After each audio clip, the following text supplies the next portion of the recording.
Hope everyone's having a blessed Tuesday. So today for Plant Feature Tuesday, I'm going to go ahead and do the zebra grass spider plant. This plant is part of the I believe it's Asparagaceae or Asparagaceae family, which is Dracaena, snake plants, yucca plants, and there's a few more in that family, but the main ones most people use for house plants are the snake plants, the Dracaena, and the spider plants, which all three are still underrated plants, which these plants are the most at removing toxins in our homes as well. Those are like top of the three: the snake plant, the spider plant, and Dracaena. But they're underrated plants. A lot of people say, oh, that's just a boring Dracaena or a boring snake plant or a boring spider plant. But in actuality, these plants been around for a while, and there's a reason behind that. But this particular one is called the zebra spider plant.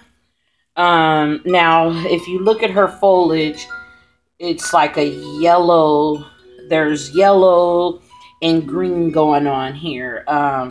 This one also, the leaves are really soft. That's why it feels like grass, just about.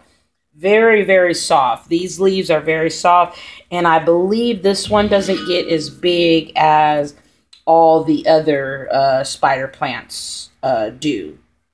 And yeah, so, and I believe she does give off flowers as well.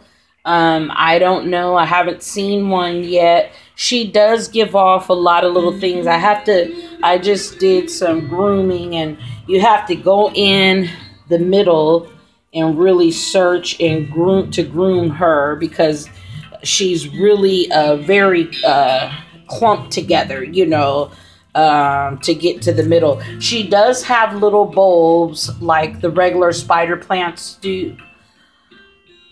Excuse me, but this one, you know, like I said, her leaves are very thin. She's very different than the average spider plant, and her look is different as well. She kind of grows like in a clump.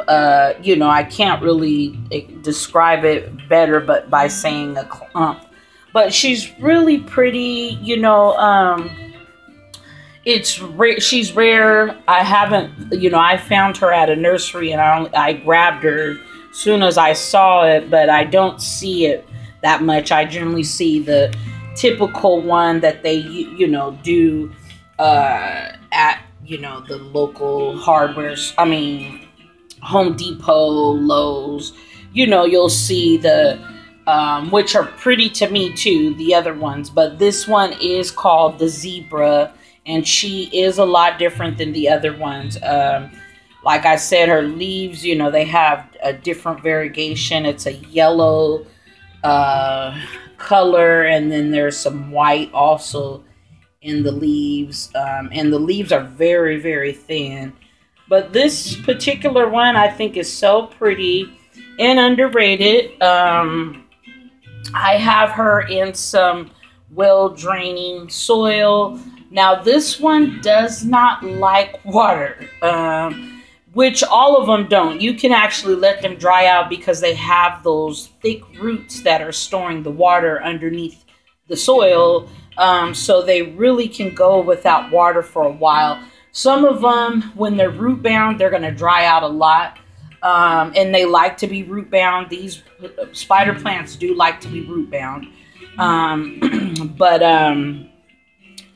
This one, she really does not like water. Like, she'll start yellowing her leaves. I was trying to put her on a schedule with my other spider plants that are always wanting some water, because they go through, you know, like I said, it's really when they're root bound, but they don't care also. It's not like they're gonna die off. Now, if you don't never water them, of course they're going to die off probably.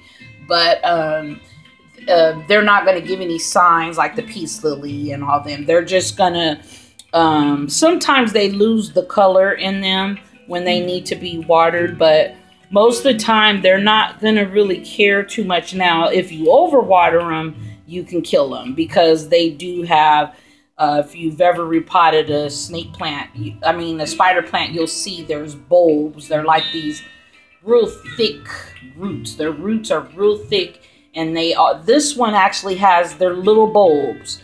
This one particular has like little tiny bulbs in her roots, which is her roots look different than the other spider plants. So, but yeah, so that's why they don't really need much watering. This one particular, though, really does not like to be watered. She, I let her dry completely out, because she doesn't like water for some reason. All my plants seem to not like water, but I'm more of an underwater anyways than an overwater, because I'm sure a lot of plants can recover, not all of them, but some of them can if you don't water them. And then there's some that won't recover if you, I just broke a leaf, if you overwater them, But, and, to do maintenance, you just get inside and, like I said, get some scissors, cut the ends. Her ends will get a little bit if you, overwater it, or that's just the nature of a spider plant. I don't care if you're giving them good water, whatever. Their tips just for some reason like to go brown. This one doesn't go as bad as the other ones, but you would think also her leaves are really thin that she wants more water, but she doesn't. But yeah, these leaves, I can't even describe. They're just, that's why they probably call her the zebra grass, spider plant, because her leaves are thin. I do keep her around humidity, not that I don't think she cares, but with her leaves being thin, I try to keep her around, keep her in humidity. And you see how it's clumped together, like the roots are all together like that, and that's how she grows out. She doesn't get too much bigger. But yeah, so this is the zebra spider plant. So my care, once again, I do give her bright and direct light. I don't, because of her leaves are, with that yellow, and I give her bright and direct light. I don't water her. I let the soil dry out before I water her.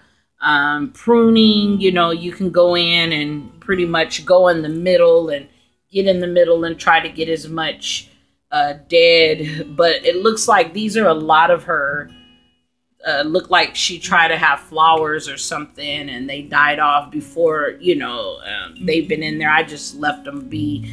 But I've had her for a while. So she just got repotted, and I put her in this cute little pot. This is a glazed pot. I ran out of terracotta, and I said, well, I've got you in fast draining soil, and I know there is a drainage hole on the bottom, so I do know to not water her, but she's in really, really fast draining soil, so what she's in is not going to hold much water anyway. So glazed pots do hold on to moisture, so I will make sure that I, when I do water her, that I let it drain all the way out, and I don't sit her in no little plate to catch the water anyway, so she won't be sitting in water, because once again, they are part of that family that doesn't like water, and they want their roots to dry out, but they hold on to water in their roots, so they need to be dried out before you water them, or you can give it root rot and it will die. So that's it for the zebra spider plant. I'm hoping whoever, you know, I do these plant feature videos for really for myself, because I like to look at each one of my plants, the growth period. So a year from now, I'll be able to see how big she got and I can go back on my video. But for two, when I was looking for care for her, I could not find anything. I couldn't find anything, you know. There's a few things when you Google it, but there's really not no videos or anything. They have the regular snake plants and the variegated ones and stuff, but you don't see much of the, well, she's variegated too. You don't see much of the zebra spider plant. You just always see the other ones that they have. But this one, I mean, her hair is so cute. I just love doing this.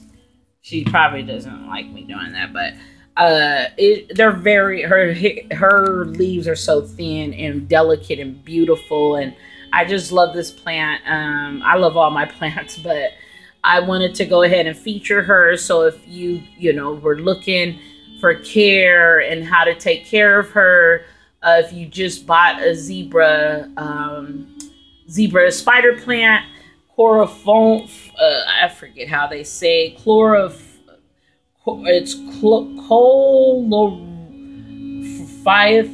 Laxum zebra grass. I know I probably just messed all that up, but that's what this plant is called, this particular spider plant. So once again, a rundown on the care. Light on watering, wait till the soil dries out.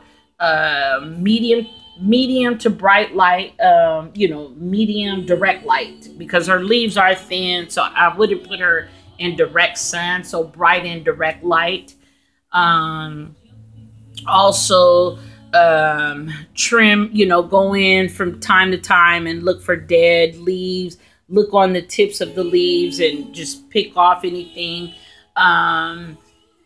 As far as humidity, I've never tried her in a dry environment. My house pretty much stays humid because I have a lot of different plants that like humidity. So she gets to be around humidity anyways.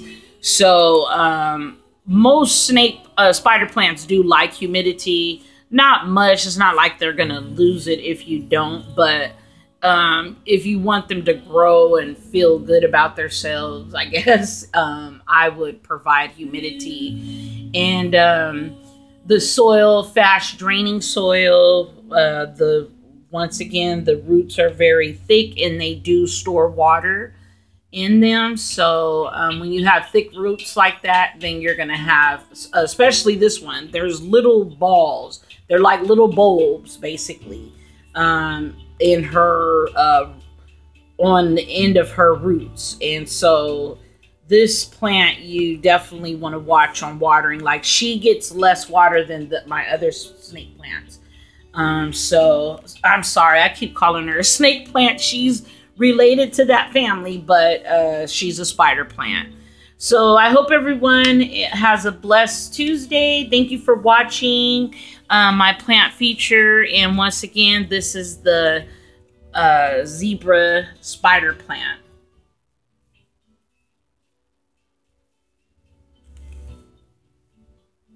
All right. Thank you so much for watching. Have a wonderful week. Bye.